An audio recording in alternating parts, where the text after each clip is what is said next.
नमस्कार, news room live में आपका स्वागत है। आपके साथ मैं धर्मराज सिंह। बुलेटिन की शुरुआत करेंगे लखनऊ की बड़ी खबर के साथ, जहां पर एक नियुक्ति को लेकर बवाल शुरू हो गया है। चिट्ठी पत्री का दौर शुरू हो गया है। पूर्व प्रमुख सचिव है विधानसभा के प्रदीप दुबे, उनकी तैनाती को लेकर जांच के आदेश दिए गए हैं। बताया जा रहा है कि सेवा नियमावली के विरुद्ध उनकी तैनाती की गई है। राज्यपाल आनंदीबेन पटेल ने इसको लेकर एक जांच के आदेश दिए हैं। विशेष सचिव राज्यपाल ने प्रमुख सचिव न्याय को एक चिट्ठी लिखी है। प्रदीप दुबे ने 13 जनवरी 2019 को स्वैच्छिक सेवानिवृत्ति ले ली थी, यानी उन्होंने वीआरएस ले लिया था 13 जनवरी 2009 को, लेकिन उसके बावजूद प्रमुख सचिव विधानसभा के पद पर उनकी नियुक्ति कर दी गई। सेवा नियमावली के नियमों के विपरीत नियुक्ति पर मामला अब सुप्रीम कोर्ट गया था। विवाद बढ़ने पर भर्ती के लिए एक विज्ञापन निकाला गया। विज्ञापन 6 मार्च 2012 को निकला और दोबारा प्रदीप दुबे को प्रमुख सचिव नियुक्त किया गया था। शिकायतकर्ता ने रिटायर होने के बाद भी पद पर काम करने का आरोप लगाया है। तो सवाल ये उठता है कि जब वीआरएस उन्होंने लिया, उसके बाद फिर उनकी नियुक्ति कैसे हुई? पहला सवाल। और दूसरा सवाल ये है कि वो रिटायरमेंट भी उनका हो चुका है, उसके बाद उनकी नियुक्ति हुई है। तो जो शिकायतकर्ता हैं, उन्होंने कुछ एक बिंदु हैं, उन बिंदुओं के जरिए शिकायत की है। राज्यपाल ने इस मामले को लेकर जांच के आदेश दे दिए हैं, यानी कि प्रदीप दुबे की नियुक्ति को लेकर राज्यपाल की ओर से जांच के आदेश दिए हैं। और इस नियुक्ति को लेकर जो शिकायतकर्ता ने बात कही है वो गंभीर मसले हैं, और अब जब जांच इस पूरे प्रकरण की होगी तब जाकर पूरा तथ्य और पूरी सच्चाई सामने आएगी।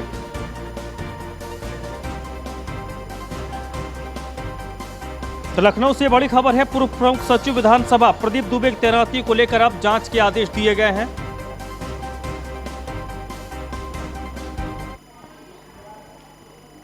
एस के वाजपेयी इस वक्त मेरे साथ जुड़ चुके हैं लखनऊ से। उन्हीं से इस पूरे मामले पर ज्यादा जानकारी लेते हैं। एस के वाजपेयी, आखिरकार जब उन्होंने वीआरएस लिया, उसके बाद फिर उनकी नियुक्ति हो गई, उसके बाद कहा जा रहा है कि उनका रिटायरमेंट भी हो गया था, उसके बाद फिर कैसे वो उस पद पर बहाल कर दिए गए? बिल्कुल बड़ा सवाल जरूर है, क्योंकि प्रमुख सचिव विधानसभा प्रदीप दुबे की तैनाती को लेकर शिकायतकर्ता नूतन ठाकुर ने यह सवाल उठाए हैं। उन्होंने राज्यपाल आनंदीबेन पटेल से पूरे मामले की शिकायत की थी, जिसमें उन्होंने कई तथ्य सामने रखे थे। सबसे बड़ी बात यह थी कि 13 जनवरी 2009 को उन्होंने स्वतः वीआरएस ले लिया था, जिसके बाद कहीं न कहीं उनकी तैनाती बनाए रखने के लिए 6 दिन बाद ही 19 जनवरी को दोबारा से उनकी तैनाती प्रमुख सचिव विधानसभा के पद पर कर दी गई। हालांकि पूरा मामला चूंकि असंवैधानिक था और जो सेवा नियमावली है, जो कि विधानसभा सचिवालय की नियमावली है, उसका घोर उल्लंघन था, जिसके बाद पूरा मामला सुप्रीम कोर्ट चला गया। तत्कालीन बसपा सरकार ने यह कोशिश की कि वो प्रमुख सचिव विधानसभा के पद पर बने रहे, जिसके चलते 2012 में फिर से एक नया विज्ञापन निकाला गया और उस विज्ञापन के तहत उनकी तैनाती 2012 से प्रमुख सचिव विधानसभा के पद पर दोबारा से कर दी गई। हालांकि जिस समय उनकी तैनाती की गई, उस समय भी जो अधिकतम आयु जो कि उस विज्ञापन के अनुसार बताई गई थी, वो उनकी निकल चुकी थी, लेकिन बावजूद इसके इन सभी नियमों को न मानते हुए उनकी तैनाती कर दी गई। 30 अप्रैल 2019, मतलब पिछले साल, जब वो पूरी तरीके से उस विज्ञापन के हिसाब से भी सेवानिवृत्त हो चुके हैं, ऐसी स्थिति के बावजूद वो लगातार प्रमुख सचिव विधानसभा के पद पर काम कर रहे हैं। तो इसको लेकर प्रमुख सचिव की शिकायत की इनकी तैनाती गलत है। जहां वो वीआरएस ले चुके, उसके बाद गलत तरीके से उनकी तैनाती दी गई। 2012 में गलत तरीके का विज्ञापन जारी कर फिर से उनको तैनाती दी गई। 2019 में अप्रैल में जब उनका सेवा काल समाप्त हो चुका था, दूसरी तैनाती के बाद, बावजूद इसके वो लगातार विधानसभा प्रमुख सचिव जैसे संवैधानिक पद पर, जो कि बहुत ही संवेदनशील पद है, उस पर काम कर रहे हैं। इन चीजों की शिकायत राज्यपाल अब आगे इस पूरे प्रकरण पर क्या हो सकता है?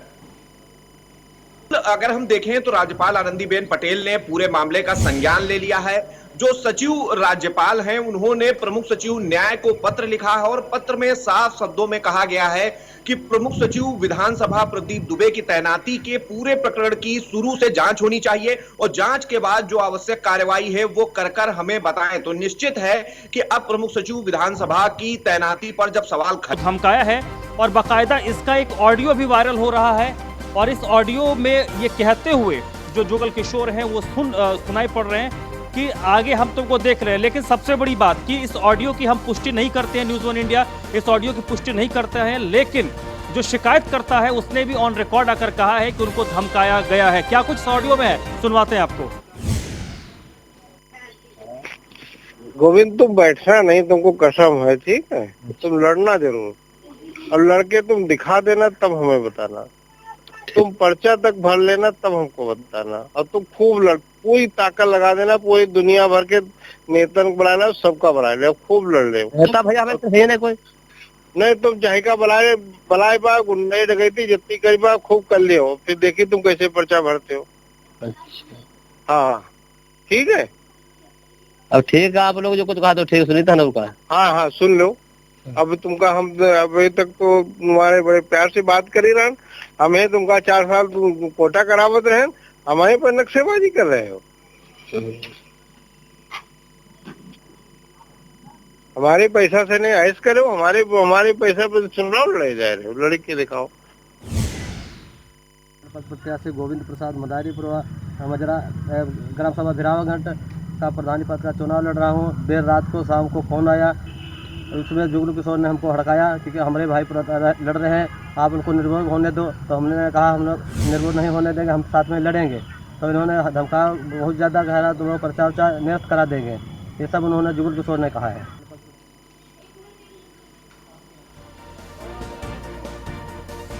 तो लखीमपुर खीरी में भारतीय जनता पार्टी के जो प्रदेश प्रवक्ता हैं, पूर्व सांसद भी रह चुके हैं जुगल किशोर, उन्होंने एक शख्स को सिर्फ इसलिए धमकाया है क्योंकि वो शख्स प्रधान के चुनाव में खड़ा होना चाहता है और उसी सीट पर जो पूर्व सांसद हैं और इस वक्त प्रदेश के प्रवक्ता हैं, वो चाहते हैं कि उस सीट से उनके भाई खड़े हों और वो निर्विरोध प्रधान निर्वाचित हों। और ये ऑडियो जो इस वक्त आपको हमने सुनवाया, ये वायरल हो रहा है। हालांकि हम इसकी पुष्टि नहीं करते हैं, लेकिन ये कहकर इस ऑडियो को प्रचारित करवाया जा रहा है कि इसमें जो आवाज़ है वो जुगल किशोर का है।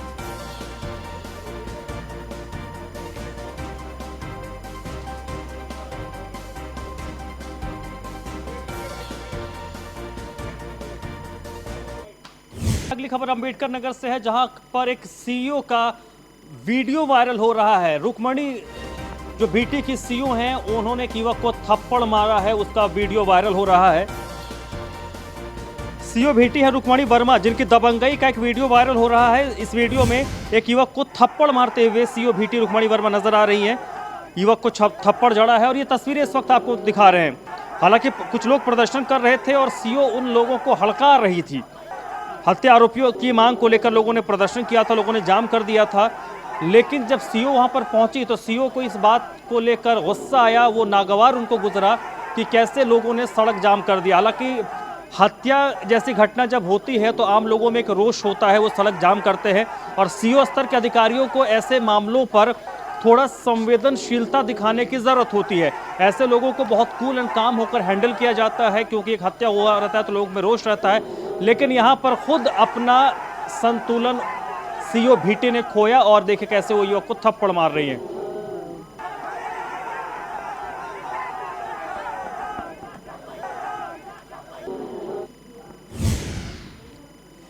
अगली खबर मुजफ्फरनगर से है, जहां पर एक बड़ा हादसा हुआ है और इस हादसे में 3 लोगों की मौत हो गई है। एक बड़ा हादसा मुजफ्फरनगर में हुआ है जहां पर 3 लोगों की मौत हुई है।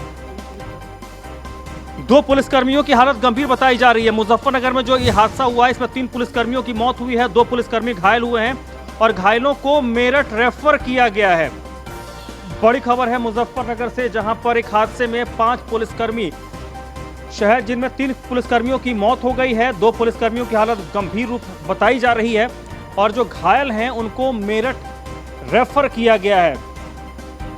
मुजफ्फरनगर की एक खबर है जहां पर एक बड़ा सड़क हादसा हुआ है और इस हादसे में 3 पुलिसकर्मियों की जान चली गई है। फिलहाल ये हादसा कैसे हुआ ये अभी तक स्पष्ट नहीं हो पाया है, लेकिन बड़ी खबर यही है कि मुजफ्फरनगर में ये जो हादसा हुआ है, सड़क हादसे में 3 पुलिसकर्मियों को बेवक्त अपनी जान गंवानी पड़ी है और 2 पुलिसकर्मी जो गंभीर रूप से घायल हैं उन्हें मेरठ रेफर किया गया है। सचिन जौहरी इस वक्त मेरे साथ जुड़ चुके हैं, उन्हीं से अपडेट इस मामले पर लेंगे। सचिन, हादसे की वजह क्या बताई जा रही है और दूसरी जो घायल हैं उनकी हालत कैसी है? थाने से होली खेलकर निकले थे और चौकी की तरफ ये लोग जा रहे थे, तभी इनकी कार अनियंत्रित हुई और अनियंत्रित होने के बाद इनकी कार जो है पेड़ से टकराई और इस भीषण हादसे में 3 पुलिसकर्मियों ने अपनी जान गंवाई है, 2 गंभीर रूप से घायल है, जिन्हें डॉक्टरों ने गंभीर हालत के चलते मेरठ रेफर कर दिया है। जी तो फिलहाल जो घायल हैं उनकी स्थिति कैसी है? उनको मेरठ रेफर किया गया है और क्या वहां से भी आगे उनको रेफर करने की कोई बात चल रही है अगर स्थिति ज़्यादा क्रिटिकल होती है? देखिए, तुरंत वहां के जो आसपास के लोग हैं उन्होंने अस्पताल में भर्ती कराया था, जहां पे 3 लोगों की मौत हो चुकी है, 3 पुलिसकर्मियों की मौत हो चुकी है और जो घायल है उनकी हालत गंभीर थी, जिसे डॉक्टरों ने गंभीर हालत देखते हुए मेरठ के लिए रेफर किया है और वहीं पर इनका उपचार होगा। जी।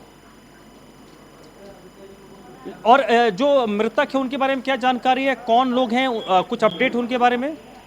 देखिए, सभी पुलिसकर्मी ये मंसूरपुर थाने में तैनात थे। 2 पुलिसकर्मी जो है बिजनौर से भी आए हुए थे और वो होली मनाकर चौकी की तरफ जा रहे थे।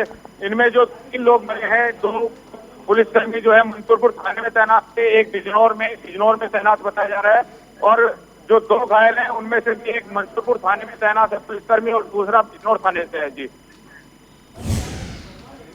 चलिए सचिन, बहुत बहुत शुक्रिया आपका इस पूरी जानकारी के लिए। तो ये बड़ा एक हादसा हुआ है, 3 पुलिसकर्मियों की मौत हो गई है जबकि 2 पुलिसकर्मी इसमें घायल हुए हैं जिनको मेरठ रेफर किया गया। चलिए बढ़ते आगे, कानपुर से अगली खबर है जहां यहां पर भी एक हादसा हुआ है और इसमें 2 बाइक सवार घायल हुए हैं। बेकाबू होकर पुल से नीचे बाइक गिर गई और अस्पताल ले जाते वक्त दोनों घायलों की मौत हो गई है। कानपुर में भी एक सड़क हादसा हुआ है, 2 लोगों की मौत हुई है। बताया जा रहा है अनियंत्रित होकर एक बाइक पुल से नीचे गिर गई।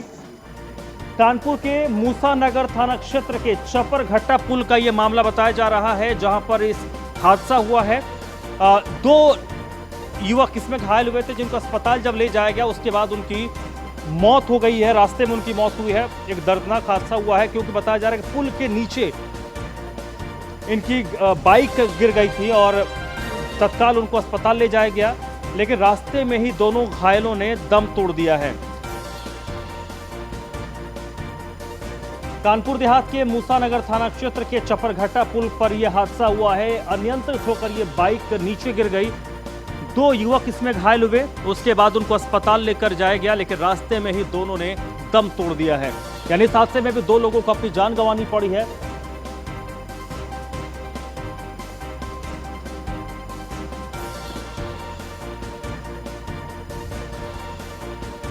बड़ी खबर है कानपुर देहात से, बाइक एक बेकाबू होकर पुल से नीचे गिरा और इस हादसे में 2 घायलों की मौत हो गई है। सलीम सिद्दीकी इस वक्त मेरे साथ जुड़ चुके हैं इसी पर ज्यादा जानकारी के लिए। सलीम, मृतकों के बारे में क्या कुछ अपडेट है? कौन है और ये हादसा हुआ कैसे? देखिए, कानपुर देहात के मूसानगर थाना क्षेत्र का एक चपरघट्टा पुल है। इस पुल से जो है ये दोनों बाइक सवार जो है तेज रफ्तार में आ रहे थे, बाइक अनियंत्रित हो गई जिससे ये पुल के डिवाइडर से टकराकर काफी तकरीबन जो है 15 मीटर का फासला होगा नीचे गिरे हैं। इलाकाई लोगों ने देखा तो उठाकर उपचार के लिए नजदीक के CHC में भर्ती कराया, जहां डॉक्टर उनकी हालत नाजुक देखकर जिला अस्पताल रेफर कर दिया। जब ये एम्बुलेंस से रास्ते में ही एम्बुलेंस में इनकी मौत हो गई है। फिलहाल पुलिस अभी लगातार कोशिश कर रही है कि इनकी शिनाख्त की जा सके, ये कहाँ के रहने वाले हैं, कौन लोग हैं, अभी तक शिनाख्त नहीं हो पाई है। पुलिस लगातार प्रयास कर रही है। जी, बहुत बहुत शुक्रिया सलीम आपका इस जानकारी के लिए।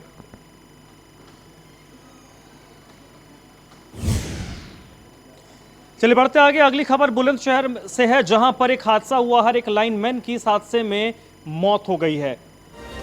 तो बड़ी खबर है बुलंदशहर से, लाइनमैन को 11,000 वोल्ट का करंट लगा और इस हादसे में लाइनमैन बताया जा रहा है महेश चंद, उसकी मौत हो गई है। ये एक संविदा कर्मी था। जेई और SSO पर शटडाउन लेने में लापरवाही का आरोप लग रहा है। बुलंदशहर के गुलावटी थाना क्षेत्र के गांव औरंगाबाद का ये मामला है जहां पर यह हादसा हुआ और इस हादसे में एक लाइनमैन की मौत हो गई है। बुलंदशहर में लाइनमैन को 11,000 का करंट लगा और उस हादसे में उसकी मौत हो गई है।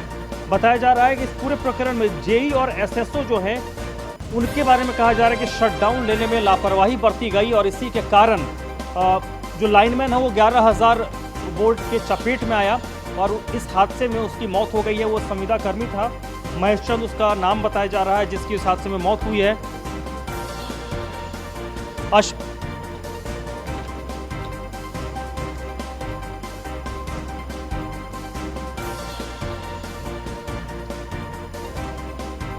तो इस वक्त अशोक हमारे साथ जुड़ चुके हैं, हमारे संवाददाता बुलंदशहर से, इसी पर ज़्यादा जानकारी के लिए।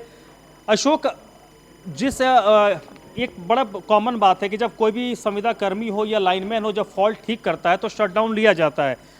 अगर शटडाउन लिया गया था तो बिजली ऑन कैसे हुई, और अगर शटडाउन नहीं लिया गया था तो कैसे चालू लाइन पर लाइन कर्मी लाइन को दुरुस्त कर रहा था?